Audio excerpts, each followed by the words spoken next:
las dudas que tengas acerca de la próstata las vamos a responder hoy en Saludablemente Humano. ¿Hay eyaculación después de que te quitas la próstata? ¿Puede llevar una vida sexual normal un paciente operado de la próstata? Bueno, todas esas inquietudes las vamos a resolver en este episodio de Saludablemente Humano. Vamos a englobar la salud en todas sus formas. Saludablemente Humano. La salud es lo más importante que tenemos, lo más valioso, tanto física, emocional, mental, y por eso, saludablemente humano, hay que cuidarnos. Comunidad de Saludablemente Humano, soy Carmen Gudiño y les doy la bienvenida a un nuevo episodio de Saludablemente Humano. En esta ocasión, presta mucha atención. Si tú eres un hombre y este capítulo te va a interesar. ¿Por qué? Porque vamos a hablar del cáncer de próstata, vamos a hablar de esta enfermedad del hombre en la que hay mucha resistencia. Los hombres, se resisten a ir al doctor, se resisten a hacerse diagnósticos, a hacerse las pruebas. Y hoy vamos a desmitificar por qué. Vamos a hablar con uno de los mejores médicos que tenemos en la materia, que es el doctor Diego Preciado. Él es urólogo y urólogo oncólogo. Esto es muy importante porque, pues no todos los urólogos tienen la especialidad en oncología, así que, él nos puede ayudar a abrirnos más el panorama acerca de esta enfermedad. Doctor, bienvenido. Muchas gracias por la invitación, Carmen. Al contrario, doctor, muchas gracias. Híjole, empecé diciendo que los hombres se resisten un poquito o un mucho a ir al médico, a ir con el urólogo. ¿Sigue siendo así, doctor? Sí, definitivamente. Ha cambiado el paradigma. Cada vez hay más hombres que toman más conciencia de su salud, pero sigue siendo así a grosso modo y la razón es múltiple, ¿no? Factores sociales, culturales, orgánicos. Generalmente, Carmen, las mujeres, ustedes, tienen su primer visita al ginecólogo, al especialista, tempranamente en la adolescencia o cuando son muy jóvenes, ¿no? Por los anticonceptivos, que el embarazo, que algún problema ahí menstrual. Entonces eso permite que su acercamiento sea entre los 17, los 25 años, ¿no? Y muchas veces el ginecólogo se vuelve para ustedes como su médico de referencia. En el caso del urólogo, hay muchos mitos. A diferencia de ustedes, la edad promedio en la que en México el hombre se acerca por primera vez a un urólogo es alrededor de los 55, 60 años, ¿no? Entonces no es lo mismo, pero ¿qué prefieres con tu coche? Llevarlo a un mantenimiento preventivo con la intención de que no se te deteriore, a llevarlo ya que está con una falla severa en el motor, en alguna otra parte. Entonces no es exactamente igual, pero es muy parecido. ¿Y por qué sucede esto? Decíamos por cuestiones culturales.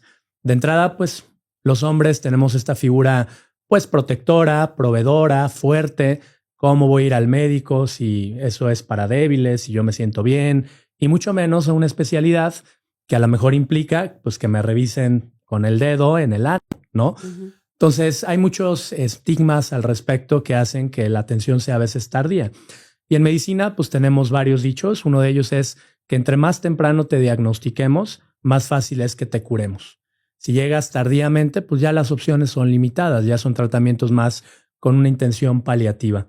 Entonces sí sigue pasando menos por el trabajo que gente como tú hace, los medios de comunicación, las redes sociales, la concientización del tesoro que es la salud, pero sí, a grosso modo, sí llegamos mucho más tarde los hombres que las mujeres. Y tienes toda la razón, doctor, porque nosotros las mujeres, la revisión ginecológica es muy invasiva. Y la tenemos que hacer cada año. Sí. Cada año es una revisión invasiva en donde, uno dice, te pones en manos del profesional, con un médico y esto es profesional, ¿no? Claro. Es meramente así, entonces te quitas la pena, la vergüenza, lo que tengas y lo haces así y ni modo. Pero en el caso de los hombres, como no hay una campaña que les diga cada año tiene que ir con el urólogo, sí, ya llegan cuando ya tienen síntomas, en el mejor de los casos, en el peor cuando ya tienen un cáncer, ¿no? Sí. Y mencionabas una palabra importante, una campaña, es decir, una corresponsabilidad de la Secretaría de Salud, del gobierno para estar al pendiente de la salud de los ciudadanos, ¿no? Lo vemos, por ejemplo, con cáncer de mama, anteriormente con cáncer cervicouterino. Simplemente llega octubre y hasta la liga de fútbol se pone de rosa por concientización del cáncer de mama. Pero cuando es noviembre, cáncer de próstata, de pronto ha ocurrido alguna iniciativa privada, alguien que tiene esta conciencia, pero no es igual. Y para hacerte lo más común, ¿cómo celebramos en México el Día de la Madre? Cañón, ¿no? O sea, todo el mundo está ahí mi mamacita, hay que llevarla a comer, etcétera. No se nos olvida el 10 de mayo. ¿Cómo celebramos el Día del Padre? ¿Sí? Pues de pronto sé que es el segundo, el tercero. ¿Cuál era? ¿En junio, julio? Entonces como que no tenemos esa parte. Y fíjate que yo tuve la oportunidad de trabajar en uno de los institutos dedicados al cáncer y ahí te das cuenta pues de esa inequidad, ¿no? Mientras había mucho apoyo pues para el cáncer de mama, para el cáncer cervicuterino, cáncer de ovario, cáncer de endometrio, que son tumores ginecológicos. Para los tumores masculinos, pues estaban casi en el olvido, ¿no? Al grado de que, pues dicen, bueno, pues es el hombre, pues igual no le pasa nada, ¿no? O no se queja. O pues los hombres no lloran, ¿no? O pues al final del día la edad también en la que ocurre es distinto, ¿no? La edad promedio de cáncer de mama es a los 40, 50 años y próstata es a los 60, 70, donde dices, bueno, pues ya es un señor, ya es un abuelito, a lo mejor ya vivió exactamente, y dices, pues a lo mejor ya no impacta tanto que cuando impacta en una persona más joven, ¿no? ¿A qué edad, en el ideal, debería de ir un hombre al urólogo? Mira, idealmente, pues desde tempranamente, te estoy hablando de los 20, los 30, porque también nos enfermamos los hombres, ¿no? Papiloma, verrugas, síntomas urinarios, prostatitis, enfermedades de transmisión sexual, orquiepididimitis, que es que se te inflame el testículo o que haya incluso un cáncer. Entonces, yo te diría, tan pronto como lo identifiques, si tienes algún síntoma, pues cuanto antes mejor. Pero en promedio se acepta alrededor de los 40 años. ¿Por qué? Porque pues no somos inmortales. Vamos a envejecer, hay un reloj biológico que nuestras generaciones, con los avances en la medicina, en la oncología, en los antibióticos, pues tendemos a vivir más. Pero como especie, pues el ser humano no está diseñado para vivir 100 años. Probablemente la rebasemos esa cantidad, pero fíjate, nuestros abuelos, nuestros bisabuelos, pues su esperanza de vida era 60 años, ¿no? Anteriormente, pues te estoy hablando del siglo XX, del siglo XVIII, del siglo XVII, pues era raro el hombre que pasaba de los 50 o la mujer. Hemos ido estirando esa liga por los avances en la tecnología, en los medicamentos. Entonces yo te diría 40 años es una buena edad. Y en promedio, pues el cáncer de próstata lo diagnosticamos a los 65 años, aunque hay algo que se llama cáncer de próstata de inicio temprano, que es aquel que ocurre antes de los 55 años y que corresponde al 15% del total de los diagnósticos. El tema de diagnosticarlo a tiempo es que nunca sabes quién va a ser el que caiga en esa edad. Entonces, empezar con un chequeo a los 40 años no necesariamente implica un tacto rectal. Tenemos otro tipo de herramientas, desde tu historial clínico, tus factores de riesgo, un ultrasonido, un antígeno prostático cuantitativo, que de una manera muy confiable nos pueden decir qué tan seguido te tenemos que revisar o en qué momento sí hay que hacerte unos estudios más específicos, como un tacto rectal, que es a lo que la gente le tiene miedo, o una resonancia. De lo contrario, si a los 40 años te haces un antígeno prostático y estás bastante bien, pues a lo mejor te decimos, vente en 2 o en 3 años y estos son tus datos de alarma. Cuando yo me enteré de esto que está diciendo usted, doctor, de que no necesariamente en la primera consulta te van a hacer el tacto, sino que con esta cantidad de antígeno prostático y que podían llegar, yo dije, ¿qué les pasa a los hombres? Es una prueba de sangre rápida, no es cara. Y cuando me enteré que el cáncer de próstata, o usted me podrá corregir, es uno de los cánceres que avanza, o sea, para que se haga un cáncer de próstata es porque pasó mucho tiempo sin atención. No es un cáncer invasivo que te lo detectan hoy, a lo mejor al año ya, o si no te lo detectaron, avanzó muy rápido. Para que avance pasa mucho tiempo. Entonces volví a preguntarme qué les pasa a los hombres que dejan pasar tanto tiempo, porque para que lleguen a un cáncer es porque de plano no se atendieron en muchos años. Así es. Pues respondiendo a tu pregunta, pasan muchas cosas. Lo que dices, pues a lo mejor no es tan grave, podemos esperar, o igual pues tengo otras prioridades, o a lo mejor por el momento de la vida que está el paciente, que son a los 60, 70 años, pues a lo mejor estás todavía apoyando la universidad de tus hijos, etcétera, ¿no? Entonces, no todos los cánceres de próstata, pero sí un 70%, la mayoría, pues tienen un curso lento. Eso no significa que sea agresivo, porque cuando damos el diagnóstico, pues lo primero que nos preguntan las personas es, ¿de esto me voy a morir? Y la respuesta es no necesariamente. Hay que evaluar 3 factores principales que son los que nos pueden decir con mayor certeza, pues cuál es el pronóstico. El primero es el estado funcional. ¿Qué quiere decir eso? ¿Qué tan afectado la enfermedad te tiene? qué tanto impacto está teniendo en tu salud global tener un tumor. No es lo mismo diagnosticarte un cáncer de próstata a los 90 años, que a lo mejor ya tienes otras enfermedades, que ya no te puedes mover, no escuchas, que a lo mejor ya estás pues en un estado funcional menor, que diagnosticártelo a los 50, que todavía estás con vigor, trabajando, ¿no? Entonces, ese es el primero. El segundo, y probablemente el más importante, es el grado histológico. Eso significa cuando vemos las células de cáncer al microscopio, qué tan agresivo es, qué tanto se parece a una célula normal de la próstata o qué tan poco diferenciado, es decir, qué tanto no se parece a una célula normal. Entre menos parecida sea esa célula cancerosa a una célula normal, más agresivo es. Y eso es lo que nos permite decirle al paciente pues, qué tan rápido va a avanzar ese cáncer. A lo mejor un cáncer de próstata poco agresivo, bien diferenciado, como es el 60-70%, pues implica que va a evolucionar lentamente a lo largo de muchos años. Pero hay un 30% que a lo mejor sí es pobremente diferenciado y que sí puede avanzar en cuestión de pocos años o incluso meses. Esos son los que nos interesan. ¿Por qué? Porque no hay una regla de que a los 80 años te va a dar más agresivo, ¿no? Hay cánceres de próstata muy agresivos desde los 45, desde los 50. Y ¿sabes qué? Cada día los encontramos más. También en parte porque los buscamos más. Y el tercer factor pronóstico es la etapa clínica, es decir, qué tan avanzado está ese tumor. Para que me entiendas, nos entienda la audiencia, piensa en la próstata como si fuera una manzana. A lo mejor tú llegas a la cocina de tu casa, a tu frutero, ves la manzana normal, pero resulta que la muerdes o la partes y al interior está creciendo un tumor, está algo echado a perder, que sería el equivalente. Entonces dirías, algo está mal con esta manzana, ¿verdad?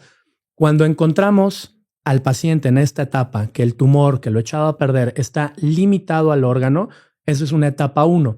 Le llamamos una etapa localizada y los pacientes en esta etapa pueden someterse a tratamientos con intención curativa. Es decir, que si se tratan en esta etapa, podemos hablar de curar el cáncer. Etapa 2, la misma manzana, pero ya la ves la cáscara como mayugada, como en malas condiciones. Entonces tú ya puedes sospechar que algo no está bien con esa manzana. Eso quiere decir en la próstata que ya el tumor alcanzó la cáscara, es decir, la cápsula prostática, uno de los límites. Eso le llamamos una etapa localmente avanzada. Y en esta etapa los tumores ya no los curamos, pero sí los controlamos, generalmente con más de un tratamiento, como puede ser cirugía más radioterapia, hormonas más inmuno, etc. Y la etapa 3 es cuando ya esa manzanita ya afectó a otras manzanas a su alrededor, que eso es la etapa más o menos, grosso modo, metastásica, que es cuando el tumor ya se salió de su órgano primario y ya invadió otras estructuras alrededor o a distancia, que particularmente al cáncer de la próstata le gusta mucho irse a los huesos de carga, como la columna, como la cadera, o a los ganglios linfáticos regionales. Y son pacientes que cuando los diagnosticamos en esa etapa ya están orinando sangre, ya están en una retención aguda de orina, ya no pueden orinar, ya tienen daño obstructivo de los riñones o ya tienen una fractura patológica, que es el típico paciente que va al doctor porque se fracturó la cadera, le hacen estudios y resulta que la fractura es por una metástasis de cáncer de próstata. Y además, en esta parte es, me imagino, a donde llegan sus pacientes, ¿no? O mayormente. Ya no puede orinar, ya tiene problemas, ya tiene síntomas muy marcados. Sí, fíjate que depende mucho del contexto. En México sabemos que somos un país sumamente desigual, ¿no? Tenemos de los millonarios más millonarios del mundo, pero también población con índices de desarrollo humano equiparables a el África subsahariana, ¿no? Incluso aquí mismo en la Ciudad de México, ni se diga en muchos otros estados donde pues no hay luz, no hay internet, no hay muchas cosas. Entonces, siendo el país tan diverso en ese sentido, te diría que en promedio en las instituciones públicas es donde generalmente llega el paciente en estas etapas. Estamos hablando de un 70% que ya llegan en la última etapa de la enfermedad, cuando realmente ya no hay mucho que hacer más que tratamientos paliativos, ¿no? Estás orinando sangre, pues te pongo algo para que dejes de orinar con sangre, ¿no? Tienes dolor porque tienes metástasis, pues te pongo los parches de medicamentos con opioides. Entonces, en el contexto sociocultural un poquito más avanzado, en un contexto urbano, pues probablemente sí vemos a los pacientes en etapas más tempranas. O sea, si hiciéramos una comparativa, A lo mejor en el contexto de la salud pública, 70% son metastásicos al momento del diagnóstico y solo 10% están localizados. En un contexto distinto, privado, probablemente vemos un 40-45% en etapa localizada, en etapa 1, y en una etapa más tardía tampoco son tan poquitos, alrededor de un 30-20%. Que sí siendo elevado. Así es, que es elevado.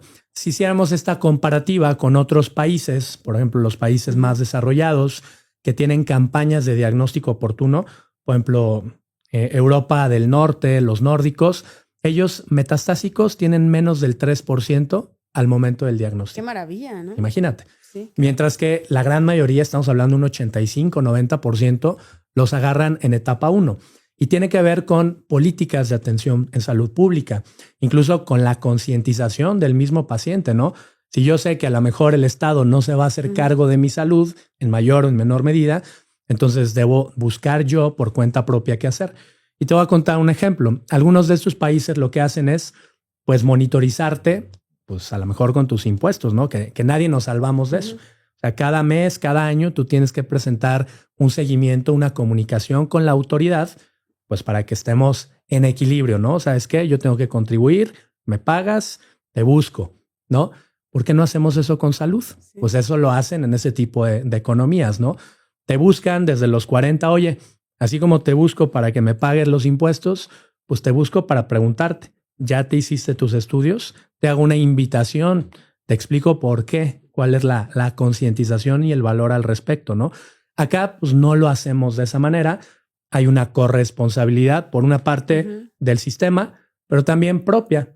Y hoy la verdad es que te diría, eso es inaceptable, porque habiendo tanta información y tanta comunicación, pues la verdad es que no te cuesta nada acercarte a algún sistema público o privado, pues para decirte qué tal es tu riesgo y de qué manera tendrías que estarte acercando. Más si sabes que tuviste algún familiar con esto. Yo te aseguro a toda nuestra audiencia, pregúntense, ¿conocen algún familiar, vecino o amigo que haya tenido algún problema de la próstata? Casi te puedo asegurar que la gran mayoría van a decir que sí. Completamente. Sí, aquí en este espacio siempre decimos lo mismo cuando hablamos de enfermedades de la que sea, que el gobierno tiene una responsabilidad. Pero nosotros como pacientes también tenemos una responsabilidad. Sí. Porque sería el ideal que nos llegara la invitación de ya cumpliste 40, ya es tiempo de hacerte la mastografía. Ya cumpliste 50, probablemente tengas ya que ir al urólogo. Pero no va a pasar. Claro. Eso no va a pasar, al menos no en los próximos años. Lo tenemos que hacer nosotros como pacientes. Sí, es una corresponsabilidad al final del día. O sea, no es como que estamos diciendo que es culpa del sistema, todo. O sea, es una parte que, bueno, pues al final es tu cuerpo, ¿no? Pues si a ti te interesa más que nadie, que estés sano, que estés bien, pero ha sido intermitente. O sea, no puedo decir que nunca se ha hecho nada. Obviamente ha habido intentos para tener esta concientización, pero no tanto como nos gustaría y no al mismo nivel, ¿verdad? O sea, simplemente con lo que decíamos, o sea, ¿cuál es la concientización de la madrecita, del 10 de mayo, del cáncer de mama, de hasta el Papá Nicolau? No es igual con el hombre. Ahora, doctor, para ir aterrizando un poquito de la próstata, ¿qué enfermedades se generan en la próstata? Sí. Antes de llegar, digamos, al cáncer, ¿no? Claro. Hay 3 grandes enfermedades de la próstata por orden de frecuencia. Primero, el crecimiento benigno, que le llamamos hiperplasia prostática benigna. Y esa consiste en un aumento del volumen de la próstata, la cual es por muchos factores, pero principalmente es, número 1, por la edad. Envejecemos, es inevitable que el tiempo deje secuelas en nuestro cuerpo, envejece nuestra piel, nos salen canas, nos salen arrugas, y la forma que tiene la próstata de envejecer es crecer, hacerse cada vez más grande. Segunda, la prostatitis, que es la inflamación casi siempre infecciosa de la próstata, y esa puede ocurrir a los 20, a los 30, a los 80, o sea, en cualquier momento de la vida. Puede estar relacionada por una infección urinaria, te aguantaste las ganas de orinar, traes una piedra, una enfermedad de transmisión sexual, que es como lo vemos más frecuentemente en hombres jóvenes. Y la tercera, pues es el cáncer de la próstata, que dicho sea de paso, es una enfermedad que nos da a los hombres por el simple hecho de envejecer también. Así como nos empieza a crecer la próstata a los 40, pues la próstata es un órgano que por su situación anatómica y por la evolución, pues sufre mucho, ¿no? Está en una zona donde es atravesada por la orina, que generalmente es ácida, pero también la atraviesan los conductos eyaculatorios es decir, el semen, que es alcalino. Pues imagínate, todo el tiempo está expuesto a una guerra de pH, físico-química, está en una zona pues muy oculta, arriba de el pene, atrás del hueso púbico, abajo de la vejiga. Entonces crece y es fácil que se inflame y da muchos síntomas que afectan mucho la calidad de vida. O sea, de hecho, la gran mayoría de los pacientes que acuden, pues no acuden para una revisión para cáncer, acuden porque ya traían alguna molestia para orinar, que todo lo hemos visto con nuestros padres, con nuestros abuelos. Oye, como que me estoy parando muy seguido en las noches, como que todo el tiempo en la carretera o en un restaurante tengo que estar al pendiente de dónde está el baño, ¿no? Hasta síntomas más severos, ¿no? Como que ya me arde para orinar o incluso ya orine sangre. Entonces, son parte de los síntomas y aquí lo interesante es que cualquiera de las 3 enfermedades pueden presentar síntomas en mayor o menor medida y a veces un paciente trae las 3 enfermedades al mismo tiempo o 2 de ellas, que es donde entra pues ahora sí que la expertise del especialista para discernir cuál es la causa o si hay más de una causa al mismo tiempo. ¿Cuáles serían los síntomas? Independientemente, no sabemos cuál de estas 3 va a tener, pero esos síntomas por los que tendría que llegar el hombre al urólogo. Sí, la gran mayoría son síntomas urinarios que notan que tienen que hacer un esfuerzo para orinar, es decir, que pujan, que sienten que orinan mejor si se sientan en la taza o si se apoyan contra la pared, si se quedan con ganas, perciben como que no sale toda la pipí y tienen que regresar a los 15 minutos o a los 20. Entonces la esposa o alguien les dice, oye, pero acabas de ir a orinar otra vez. Sí. Imagínate lo incómodo que es si estás en un concierto, si estás en algún lugar público, no te puedes salir en el avión. No, la gente deja de hacer su vida normal, ¿no? Así es, deteriora mucho la calidad de vida. Que te estás parando mucho en las noches, obviamente que te arde o que ya viste sangre al orinar o sangre al eyacular. Ya síntomas más avanzados, pues es que ya se regó la enfermedad. Puedes hacer una insuficiencia renal con todos los datos de la insuficiencia renal, que te hinchas de la cara, de la pierna, que tienes mucha comezón en la piel o pues ya una fractura patológica, ¿no? Una fractura de cadera o una fractura de columna. Que ya sería lo más grave. Sí, ya es algo grave y esa es una etapa avanzada donde si no se recibe un tratamiento, pues la mortalidad es cuestión de meses, ¿no? En esa etapa el paciente suele fallecer en 1 o 2 años. Realmente muy rápido. Muy rápido. Ahora, ¿el tratamiento cuando hay un cáncer es quitar la próstata? Depende de la etapa clínica, por eso hay que etapificarlo. Una etapa 1, que es que la manzanita está bien, pero por dentro hay algo echado a perder. Podemos ofrecer tratamientos con intención curativa, que definitivamente la cirugía es el mejor tratamiento, aunque la radioterapia también es útil. ¿Cuál es la diferencia? Pues que en la cirugía hoy tenemos tecnología que nos permite preservar mucho de la función de la próstata. ¿Por qué? Porque no es un órgano vital como el corazón o el cerebro, ¿sí? Pero sí es un órgano fundamental para la calidad de vida. La próstata tiene 3 grandes funciones. Primero, ser papá. Sin una próstata saludable es difícil conseguir un embarazo, una eyaculación, etc. Segundo, que no se te escape la pipí. Los urólogos tenemos un dicho que es más vale muerto que incontinente, ¿no? O sea, porque no sé si has conocido o alguien de tu auditorio pues lo puede reflexionar. Vivir con incontinencia es terrible, que a lo mejor dará tema para otra cuestión, pero tanto hombres como mujeres que viven escapándosele la pipí, pues imagínate. No, es terrible. Es terrible, o sea, todo el tiempo estar con un protector, con un pañal, oliendo a orín, o sea, se vuelve terrible. Y la tercera función, pues es, aparte de la incontinencia, la función sexual, que no se te pierdan las erecciones. Y ahora que nuestra generación, decíamos, está llamada a vivir más, que hay una dinámica sexual, una libertad de expresiones muy amplia, pues ya ves que la gente es activa sexualmente a los 70 años. Sí. Y luego pasa que pues a lo mejor el señor de 70 años pues anda con una chica de 30, ¿no? Que casi no pasa. Por ahí me han contado. Sí. Entonces, pues yo tengo pacientes que me dicen, mira, haz lo que tengas que hacer, pero a mí me interesa poder seguir teniendo actividad sexual con mi novia, que es 30, 20 años más joven, ¿no? Entonces, hoy la tecnología, por ejemplo, la cirugía robótica, la mínima invasión, nos permite preservar bastante bien las estructuras relacionadas con continencia y con erecciones, cosa que a lo mejor en la radioterapia no conseguimos tanto. Pero en una etapa 1, localizado, el cáncer se cura, idealmente con una cirugía o una radioterapia radical. En una etapa 2, ahí sí decíamos que el tratamiento ya no tiene tanto una intención curativa, sino controlar los síntomas y que el paciente fallezca cuando tenga que fallecer pero no de cáncer. Ahí generalmente los tratamientos son mixtos, es decir, pueden recibir una cirugía ya no tan conservadora de las estructuras que tienen que ver con las erecciones, por ejemplo, pero sí podemos preservar bastante bien la continencia y muchas veces ese paciente requiere algo más en cuestión de años o a veces en cuestión de meses. Pero en este caso, perdón doctor que lo interrumpa, en este caso, en esta etapa, ¿el paciente ya no va a tener erecciones o eyaculaciones? Es poco probable que ya no las tenga. Ya no. Y las eyaculaciones sí es muy probable que se pierdan desde la etapa 1. ¿Por qué? Cuando Porque se quita la próstata ya no es. se eyacula. La próstata es fundamental para conseguir una eyaculación. Entonces, retirarla por completo sí quita esa función. Y entonces el paciente, si se hace una técnica neuropreservadora, puede seguir teniendo erecciones y puede seguir teniendo una vida sexual, ¿verdad? Pero la eyaculación ya no va a estar presente, por lo menos no en el volumen, que es algo que nos preguntan mucho los pacientes. Oye, ¿y qué va a pasar? Les decimos, o vas a tener un orgasmo seco o vas a tener una eyaculación mínima, porque no todo el contenido del coágulo eyaculatorio son espermatozoides. O sea, también hay otro tipo de secreciones que vienen de glándulas anexas que son parte del volumen eyaculatorio. ¿Va a ser placentero? Sí sigue siendo placentero en la mayoría de los pacientes porque el placer no está dado por la emisión de líquido. Está dado por la contracción cíclica y repetitiva de los músculos bulbouretrales y bulbocavernosos, ¿sí? Entonces, en esa etapa 2, pues probablemente ya no podamos preservar tanto la parte sexual, pero sí la parte urinaria y le avisamos al paciente que tiene un riesgo de requerir algo más en los próximos años. ¿Qué es eso algo más?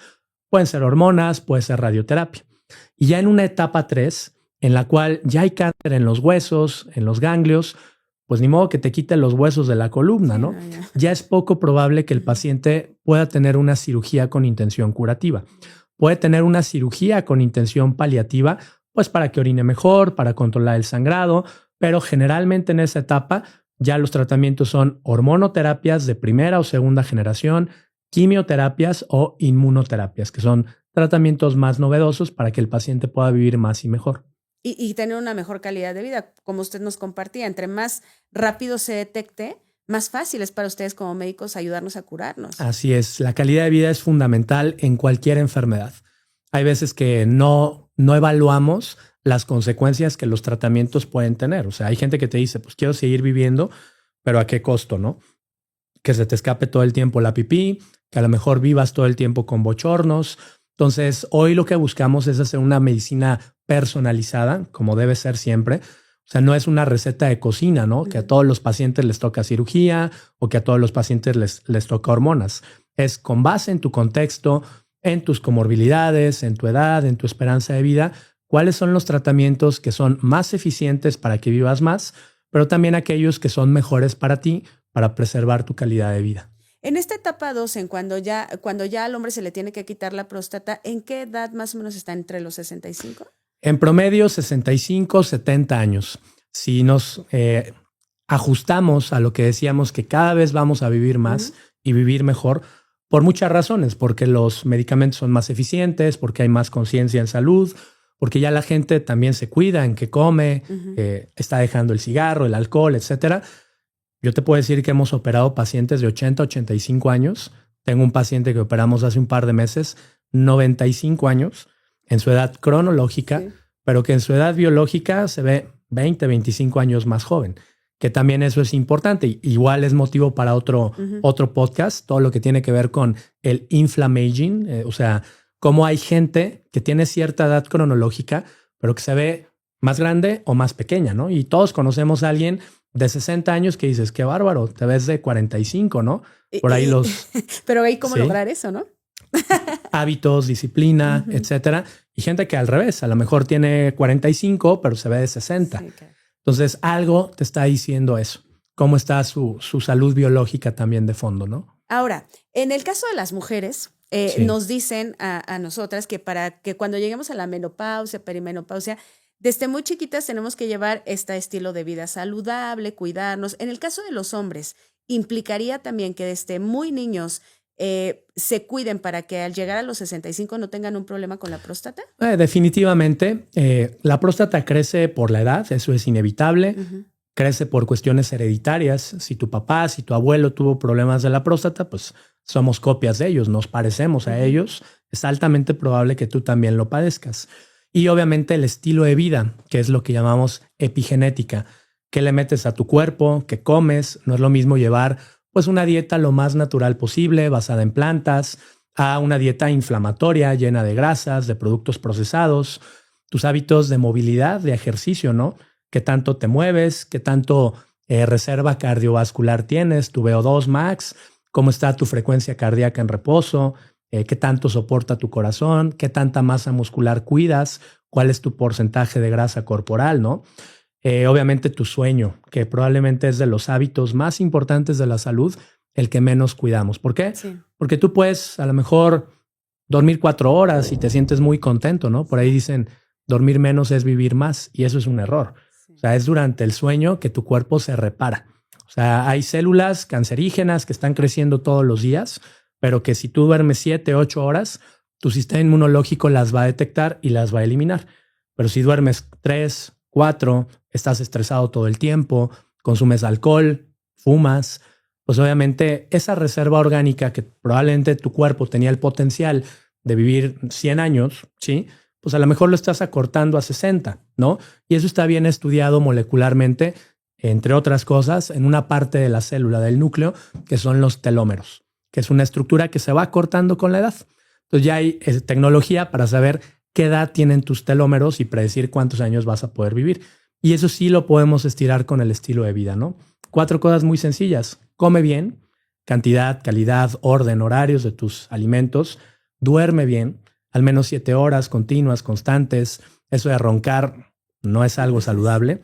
Haz ejercicio híbrido, aeróbico, anaeróbico. Cuida tu corazón, asegúrate que la sangre circula por todos tus músculos y también construye y mantiene tu masa muscular.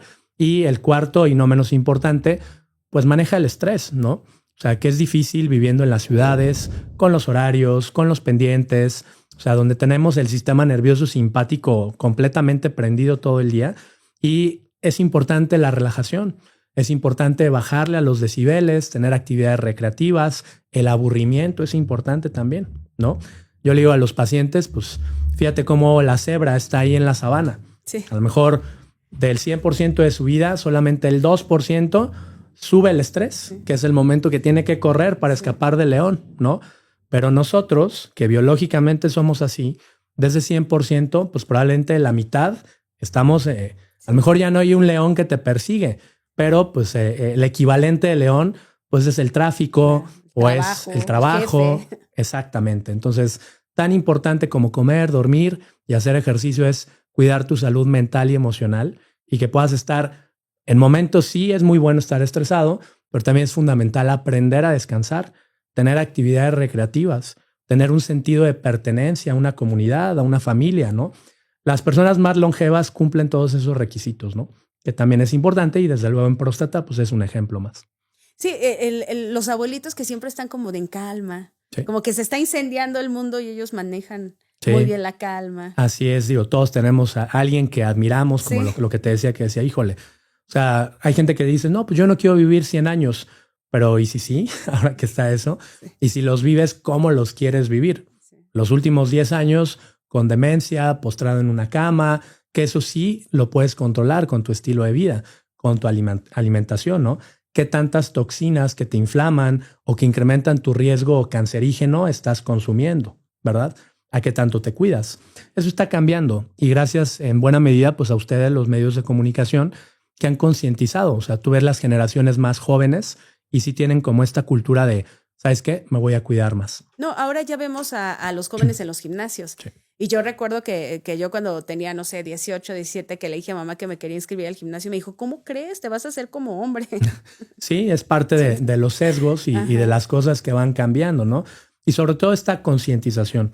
Aparte de los hábitos, hoy sabemos que una de las cosas que te permite vivir más y mejor son los chequeos médicos oportunos, ¿sí? ¿Por qué? Porque no es lo mismo diagnosticarte un cáncer de próstata en una etapa 3 a los 60 años que diagnosticártelo a los 45. Si te lo diagnostico a los 45 a tiempo, yo te garantizo que vas a tener una esperanza de vida normal, ¿sí? O sea, 85, 90 años, bien. Pero a los 65, y a lo mejor si ya está en una etapa 3, pues a lo mejor te vas a morir en 2 años, ¿no? Y con una mala calidad de vida en ese tiempo. Completamente, porque además yo pienso en el hombre, de a lo mejor de, pues sí, 50, 60 años, que le tenga que quitar la próstata con todo lo que esto conlleva, que ya nos explicó, pues debe ser para su autoestima o para su propio estilo de vida difícil, ¿no, doctor? Sí. Porque ya le cambia ahí completamente. Así es. Y también debe haber un acompañamiento, pues en ese sentido emocional. O sea, que puede ser algo tan básico como el soporte sociofamiliar que tengas, que a veces tú como médico te das cuenta. Si el paciente viene solo o viene acompañado, si lo acompañan sus hijos, o sea, dices, este paciente emocionalmente va a poder tener herramientas para afrontar esto. Pero la salud mental también es fundamental. O sea, hay gente que a lo mejor no tiene ese soporte sociofamiliar, que están bastante solos, bastante descuidados. Pues ya es el abuelito que híjole, ya no están en las mejores condiciones y eso también cuenta mucho. Este paciente que te decía de 95 años y que se ve perfecto, tiene eso. Tiene un soporte, tiene nietos, bisnietos que están al pendiente, oye, y eso a veces es difícil de conseguir en esta época, ¿no? Muy difícil porque ahora las nuevas generaciones ya no tienen hijos o deciden ya no tener tantos hijos o no deciden no casarse. Así es. Digo, es controversial y puede dar, pues hoy es mejor los perrijos, ¿no? Pero pues a lo mejor el perrijo pues no te va a llevar al hospital. Claro. No te va a cuidar en algún momento. Es una compañía, pero no... Es un motivo de debate. En otro tipo de países donde ya la curva generacional es mucho más amplia, donde el bono demográfico ya no es igual, o sea, batallan por gente joven, ¿no? Que la gente joven es la fuerza productiva de los países. Y entonces todo eso se delega pues a los asilos, a instituciones. Ahora con la robótica, pues también ya ver robots cuidando al adulto mayor, ¿no? También. Así es. Sí, y con la IA pues más, ¿no? Así es. Ya hasta el psicólogo, ¿no? Ya lo tienes en la IA. Sí, es de las principales causas de uso de inteligencia artificial. Cómo te sientes y ahí te están acompañando. Pero esto que dice, doctor, es muy cierto. ¿Cómo queremos llegar a nuestra edad? Y no solamente pensando en cuando seamos adultos mayores, si es que llegamos, sino a los 40. No es lo mismo detectarnos una enfermedad ya delicada a los 40 que a los 70, 80 años. Usted lo dice Así bien. es correcto. Ahora, en el caso del urólogo ya vimos esta parte de las enfermedades de la próstata, pero también trata todo lo que tiene que ver con las infecciones de transmisión sexual, otros padecimientos. ¿Qué padecimientos para la gente que nos esté viendo y que no sabe a veces qué camino tomar? Es decir, se ven ciertos síntomas y dicen, ¿y con quién voy? Sí, mira, el urólogo es el especialista en la salud del sistema genitourinario, ¿sí? Nos dicen, no, pues el urólogo es como el ginecólogo del hombre. De los hombres. No, también atendemos mujeres. De hecho, 20-30% de nuestra consulta son mujeres. Y a ellas las atendemos por infecciones urinarias de repetición, porque también tienen vejiga, por piedras en los riñones, porque también tenemos riñones. Entonces, lo que queremos es preservar los riñones y la salud urológica. Nos confunden a veces con los nefrólogos, ¿no? Que también es otra especialidad, pero ellos se dedican a atender las enfermedades del riñón ya cuando el riñón ya no sirve mucho. O sea, nosotros lo atendemos de una manera antes, más preventiva.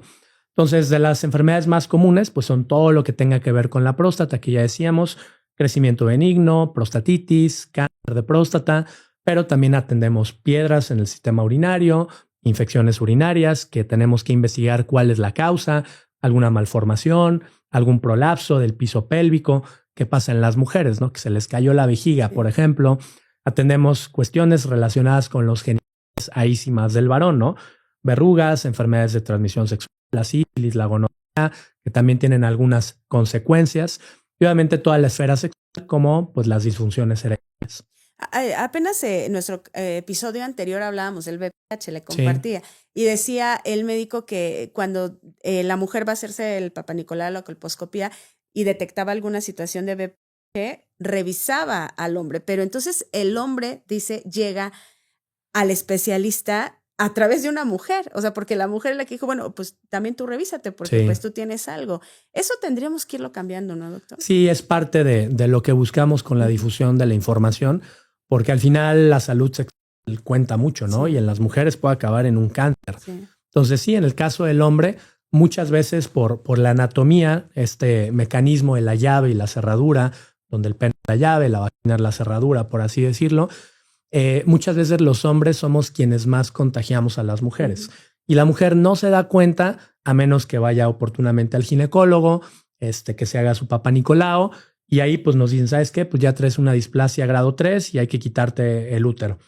Pero a lo mejor el vehículo era el hombre, que traía algunas verruguitas que llevan ahí 20 años, que nadie le dijo nada, o que a lo mejor a él no le interesaba o no le llamó la atención, y ese pudo haber sido el foco. Y bueno, cantidad de anécdotas que te puedo contar en el consultorio, con la pareja, de cosas que dices, bueno, es que ahí estaba el diagnóstico, ¿no? Sí. Entonces, pues muchas veces normalizamos lo que no nos llama la atención o lo que no nos duele. O sea, y el dolor no tendría que ser el motivo de consulta más común. No, ¿sí? o sea, tendremos que avanzar hacia un país en donde el motivo de consulta fuera tu chequeo anual. Así es. Eso nos va a llevar a vivir más y a vivir mejor. Y tener tratamientos mejores. Ahora, en el caso, por ejemplo, de los hombres y de todos estos padecimientos que usted decía, la mayoría, es decir, no es que todos son prevenibles. Entonces tenemos que decirle a la audiencia que hay manera de prevenir todos estos padecimientos porque también otra cosa es la pena. Por pena la gente se está muriendo. Por pena la gente llega a a etapas avanzadas de las enfermedades. Entonces tenemos que quitar ya ese tabú en nuestro cuerpo de que alguien más lo vea, de que alguien más nos toque, de que alguien más, porque eso nos está costando vidas en este país. Así es, y yo podría ir un poco más allá de la prevención. Incluso enfermedades como el cáncer de la próstata, tenemos herramientas de predicción. ¿Qué es eso? Decirte 10 años antes cuál es tu riesgo de desarrollar la enfermedad. ¿Eso ya se hace hoy? Hoy lo podemos hacer. Obviamente, pues como todo, no es accesible, no está en todos lados, no es económico, pero imagínate, si tú sabes que tu abuelo o que tu tío tuvo cáncer de próstata y hay una herramienta en sangre o en tejido que te puede predecir con base en tus genes cuál es tu riesgo, pues por supuesto que primero predigo, luego prevengo y entonces diagnostico mucho más a tiempo, ¿no? Eso se está haciendo hoy, eso es maravilloso. ¿Cómo funciona? Mira, se pueden hacer biopsias líquidas, se pueden hacer muestras en sangre, ya incluso hay algunos gabinetes de laboratorio comerciales donde con una muestra de la boca, de la saliva o de la sangre, te hacen una batería de 100, 200 genes y te pueden decir, este es tu riesgo acumulado de desarrollar tales enfermedades. Hay paneles para cáncer, para enfermedades cardiovasculares, para demencias, y pues ese es parte del modelo de la medicina del futuro que queremos, ¿no? Sí, completamente. O sea, antes de que tengas síntomas, antes de que te enteres, ya tu cuerpo nos puede decir en qué momento lo puedes desarrollar. Y obviamente, ustedes como médicos, ¿qué hacen? Perdóname, lo interrumpí. ¿Qué hacen con este paciente que sí tiene esa predisposición de que en 10 años va a tener cáncer? Orientación y diagnóstico oportuno. Okay. O sea, te lo puedo decir en próstata. O sea, más o menos el 15% de los cánceres de próstata tienen un componente genético. Es decir, independientemente de que te cuides, hagas ejercicio, que de por sí lo debes hacer, si tenemos esta batería de genes, yo puedo predecir si vas a hacer cáncer de próstata a tus 45 años con este tipo de batería. Entonces, si ya tengo este tipo de herramientas y tú acudes conmigo a los 30 y a lo mejor te hicimos este tipo de estudios, pues entonces te puedo orientar. ¿Sabes qué?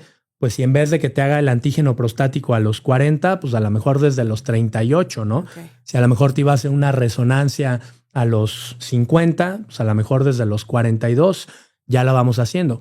¿Con qué intención? De hacer un diagnóstico lo más preciso y lo más puntual posible. ¿Por qué? Porque nuevamente tu pronóstico de vida y tu esperanza va a depender de la etapa en la que te diagnostiquemos. Pues qué maravilla. Ojalá que hacia allá transitemos y que sea accesible para toda la población, porque eso además quitaría la presión al sistema de salud público. Sí. Porque nos está costando mucho atender las enfermedades como país. Así es. Sí, sobre todo porque, sería interesante hacer un análisis. Sí. O sea, no es lo mismo lo que cuesta prevenir que rehabilitar o tratar en etapas tempranas, ¿no? Entonces, prácticamente todo el presupuesto se va en los grandes centros médicos nacionales, cuando a lo mejor si hubiera un fortalecimiento del primer nivel de atención y sobre todo campañas de concientización, pues a lo mejor el contexto sería distinto, ¿no? Que ahí vamos, o sea, no puedo yo decir que todo va mal, hay avances, pero pues todavía falta mucho que hacer. Sin duda. Doctor, pues muchas gracias por su tiempo. Al contrario. Valoramos mucho que médicos como usted vengan porque nos dan una consulta Sí, Es una consulta para muchas personas que lo están viendo y que pueden sentirse identificadas y que lleguen a tiempo. Esa es la intención. claro. Que no se esperen a que ya se estén en una etapa muy avanzada o a que la calidad de vida pues no sea la misma. Claro. Que lleguen a usted. ¿Cómo lo encontramos, doctor? Sí, a mí me pueden encontrar en las redes sociales como uro.diegopreciado.udm. Estoy más presente sobre todo en TikTok y en Instagram también, pero estamos también en otras redes. Y bueno, también estamos aquí en la Ciudad de México. Y pues también agradecerte a ti porque este tipo de contenido pues también es de valor, ¿no? Ya no es como el contenido a lo mejor de perder el tiempo de hace 20 años, de ver los chismes y demás, sino a la gente también le interesa esto. Y yo creo que ustedes son grandes medios que también nos permiten amplificar la voz y esto que a lo mejor nosotros le compartimos a un paciente en una consulta, pues nos permite llegar a centenas o a decenas de pacientes o a miles, pues para que también ellos tomen conciencia de probablemente la riqueza, el tesoro más grande que tenemos, que es nuestro cuerpo y nuestra salud. Completamente. Es lo más valioso y lo más importante que tenemos. Así incluso dice la introducción de este podcast, porque hasta si te duele una muela o la cabeza, ya no funcionas en el día. Así es. Entonces, imagínense ya vivir con una enfermedad, Sí. con un padecimiento, pues ya de plano, no sé, no es lo ideal. Así es. Doctor, muchas gracias. Lo vamos Al contrario. a seguir. Gracias a ustedes. Y pues ojalá que regrese para que nos hable también de este tema del envejecimiento. Claro, con todo gusto ahí, particularmente en cosas como oncología que hacemos, pues hay muchísimo del inflammaging, que es súper interesante. Hay que hablar de eso porque además también en esta parte de la oncología, con esto se pueden evitar muchos tipos de cánceres, ¿no? Así es. Así que, bueno, Es no correcto. se pierdan, lo vamos a volver a invitar al doctor para que venga y nos explique de esto. Y como siempre les pido, hay que compartir este podcast con quien usted considere necesario. Mándeselo a su hermano, a su papá, a su abuelito, a su tío, porque entre más información tengamos, más fácil va a ser que no caigamos en unas enfermedades que ya no podamos tratar o que ya sea demasiado tarde. Muchas gracias por habernos acompañado. Esto fue Saludablemente Humano.